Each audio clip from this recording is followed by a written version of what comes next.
Assalamualaikum warahmatullahi wabarakatuh. Bismillahirrahmanirrahim. Alhamdulillahirabbil alamin.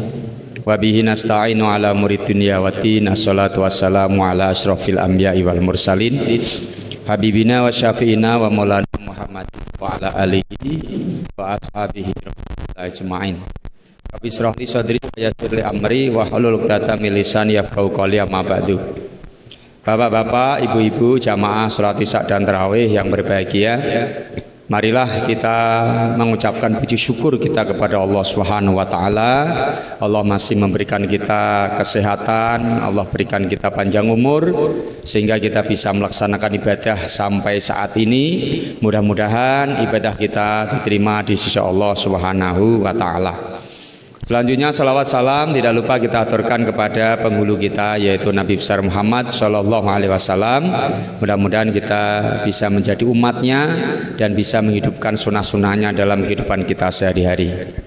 Bapak Ibu yang saya hormati, kemudian kita saat ini sudah berada di 10 hari yang terakhir di bulan suci Ramadan.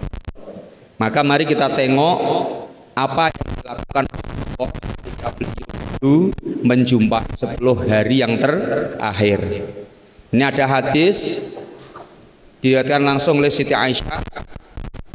Beliau mengatakan bahwa jika dakhala Ramadan, ketika masuk bulan Ramadan, al-usra al-akhir yang akhir fi awakhiri fi Ramadan, 10 akhir yang terakhir bulan Ramadan. Apa dilakukan Rasulullah? Sadami zarahu.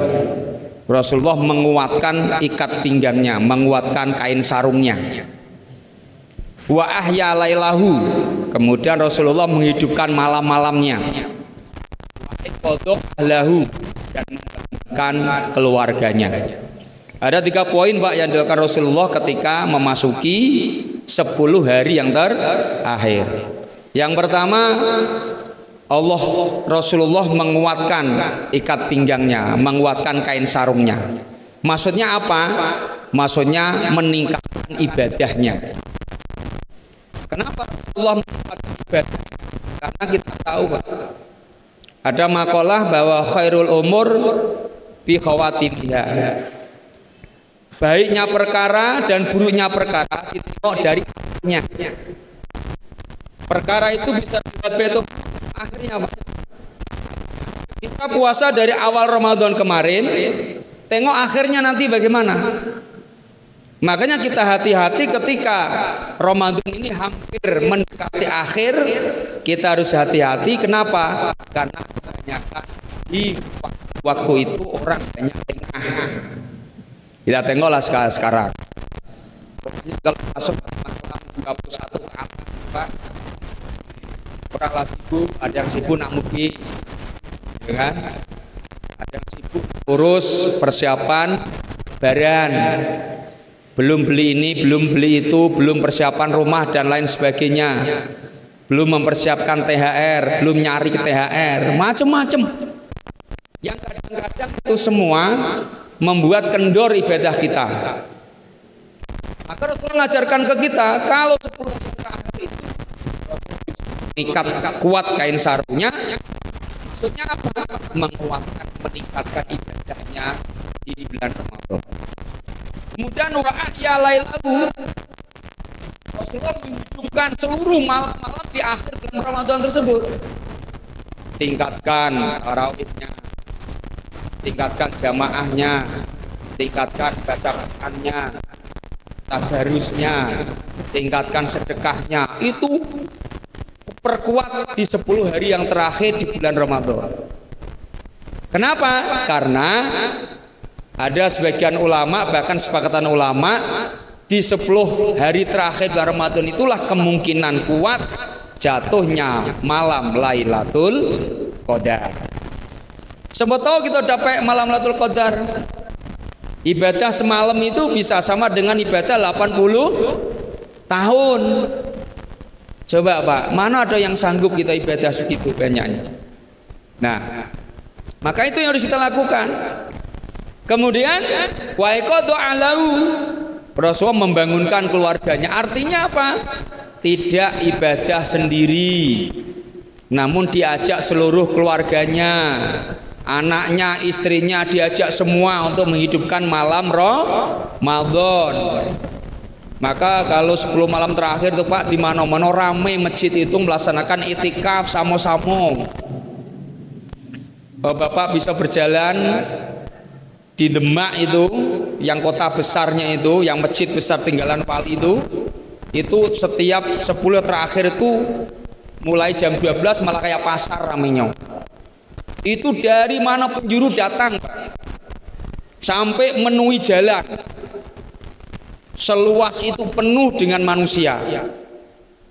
Tujuannya apa?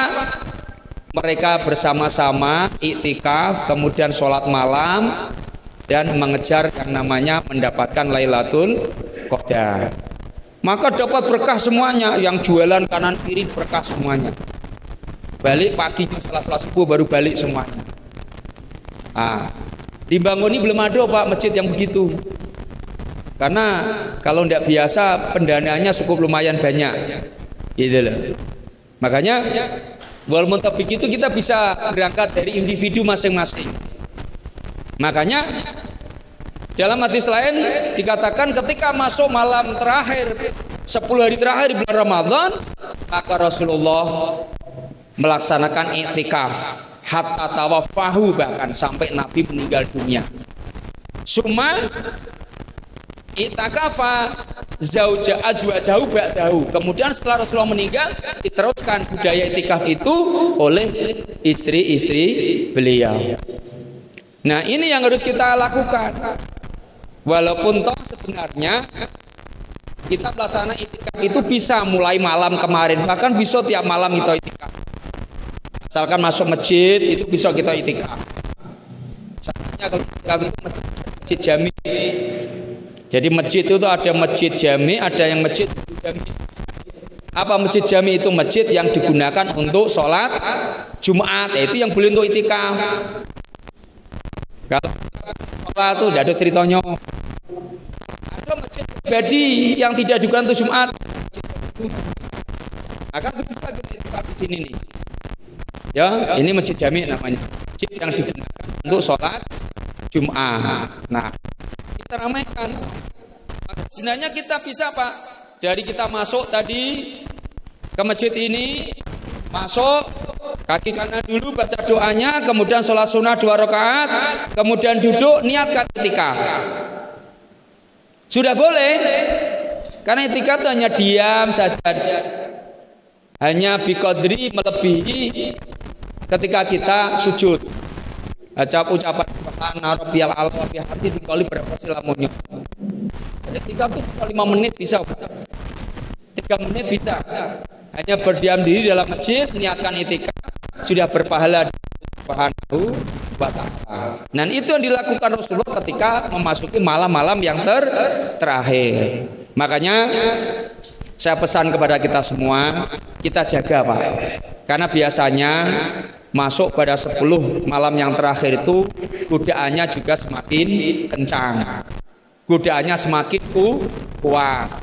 Banyak orang yang meninggalkan ibadahnya, yang dulunya semangat awal Ramadan, masjid penuh, musola penuh, masuk nanti 10 hari yang terakhir mulai berkurang. Nah, kita jangan sampai jadi orang-orang yang berkurang seperti itu. Karena Nabi mengajarkan bagaimana kuatkan ikatan kain sarungnya, dalam artian apa? Nabi tinggalkan, kurangi tidurnya, tinggalkan kesenangan dunia, hanya semata-mata untuk menghidupkan malam-malam 10 hari yang terakhir di bulan suci. Dengan harapan apa? Harapannya kita bisa mendapatkan yang namanya malam Lailatul Qadar. Ya walaupun kalau kita bicara Lailatul Qadar itu masih banyak khilaf ulama yang membicarakan itu semua. Ya kan? Karena kalau bicara Lailatul Qadar itu malam di mana diturunkan Al-Qur'an. Sementara Al-Qur'an ini turunnya tanggal berapa? Tanggal 17. Harusnya Lailatul Qadar udah lewat. Tapi ulama sepakat Lailatul Qadar jatuhnya 10 hari yang terakhir dan malam ganjil-ganjil.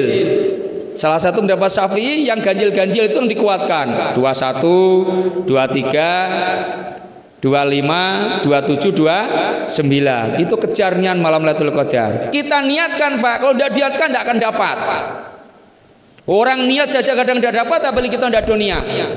Makanya dalam kitab Kifayatul Atqiya itu dijelaskan salah satu nih trik ibadah kita ketika kita masuk masjid ini, banyaklah niat kita, pasang niat banyak-banyak dalam masjid ini. Sebab apa? Dalam kaidah fikih dikatakan niatul mukmin khairun min amalihi. Niatnya orang mukmin lebih baik daripada perbuatannya. Kita niat baik dikasih pahala satu oleh Allah Subhanahu wa taala. Ditunggu. Laksanakan tidak niatnya, kalau laksanakan dapat dua, ya kan? Kalau tidak dilaksanakan satu dapat niat saja tadi. Tapi kalau niat buruk, tidak, niat buruk ditunggu dulu. Kalau niat buruk, kalau tidak dilaksanakan, tidak dapat dosa gitu, tidak dicatat. Tapi kalau laksanakan baru dapat dosa satu. Nah, itulah baiknya. Makanya salah satu kita biar ibadah kita meningkat, kemudian kita menjadi orang-orang mendapatkan ridho dari Allah Subhanahu wa taala, ketika masuk masjid perbanyaklah niat. Pertama niat ikaf, niat meramaikan masjid, niat dzikir, niat wirid, niat silaturahim, niat nuntut ilmu, niat menghidupkan malam Ramadan. Banyak niat yang bisa kita pasangkan di sini semua. Insya Allah seluruh niat itu akan dicatat dan diberi pahala oleh Allah Subhanahu wa taala. Nah, maka dari itu mari kita tingkatkan ibadah kita, khususnya dalam rangka kita niatkan menjemput malam Lailatul Qadar. Mudah-mudahan kita semua bisa mendapatkan keberkahan malam Lailatul Qadar itu, dan kita digolongkan orang-orang yang mendapatkan keberuntungan dan keberkahan dari Allah Subhanahu wa taala. Sekian dapat saya sampaikan. Mohon maaf. Assalamualaikum warahmatullahi wabarakatuh.